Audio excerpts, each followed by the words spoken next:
Hi friends, good evening. డిన్నర్కి అయితే ఇక్కడ రెసిపీ చూపిస్తున్నా. మామిడికాయ మార్కెట్లో అయితే 20 రూపీస్కి ఒక మామిడికాయ దొరుకుతుందనమాట.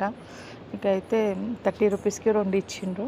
ఇక్కడ మా పెసరపప్పు ఉడకబెడుతున్నా. విజిల్ పెట్టి 2 టమాటాలు వేసి ఉట్టిపప్పు ఉడకబెట్టి విజిల్ పెట్టినా అనమాట. 2 విజిల్. ఇక్కడ మామిడికాయ తోలు అయితే తీసేసుకొని తక్కువ తీసేసుకొని చిన్న పీసులు చేసుకోవాలి. ఒక ఆనియన్, ఒక మిర్చి కట్ చేసుకొని, కొత్తిమీర కట్ చేసుకొని పక్కకు పెట్టుకున్నా. ఇక్కడ నేనైతే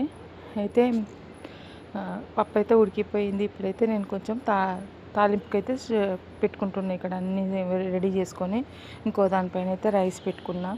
ఇక్కడ పిల్లలకైతే డిన్నర్కి ఇది చాలా ఇష్టం, పప్పుచారు. పెసరపప్పు డైలీ పెసరపప్పు అంటే తింటలేరు కదా, అందుకని ఇలా అయితే ట్రై చేస్తున్నా. టమాటాలు అయితే నేను పప్పులోనే ఉడకబెట్టడానికి వేసిన అనమాట. ఆ పప్పులో ఇక్కడైతే టమాటా అయితే ఉడికిపోయింది మెత్తగా.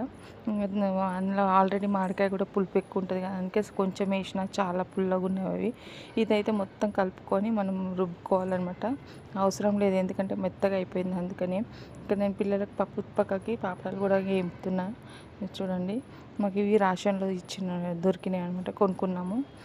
ఇక్కడైతే నేను ఇంగు వేసి జీలకర్ర, ఎండుమిరపకాయలు అవి వేసి తాలింపు అయితే పెట్టుకుంటున్నాను. ఇప్పుడే మనకి కట్ చేసిన మిరపకాయ, ఆనియన్, కొత్తిమీర, టమాటా అన్నీ ఇప్పుడు దీంట్లో నూనెలు వేసుకొని ఫ్రై చేసుకుంటున్నా. ఇప్పుడు దీంట్లో మనం టేస్ట్కి తగ్గంత కారం, ఉప్పు అవన్నీ ఇప్పుడే వేసేసుకోవాలన్నమాట. చూడండి, మామిడికాయ కూడా ఇప్పుడే వేసుకుంటున్నాను నేను.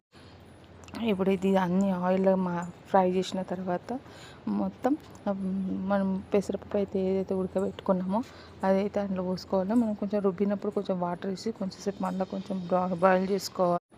ఇక్కడైతే నేను కొంచెం పసుపు వేసుకున్నా, కొంచెం సాల్ట్, కొంచెం కారం వేసుకున్నాం. మనకి టేస్ట్ తగ్గంత సాల్ట్ వేసుకోవాలన్నమాట. మనకి ఎంత కావాలంత సాల్ట్. ఇక్కడైతే రైస్ అయితే అవుతుంది, గంజి తీసేసుకోవాలన్నమాట.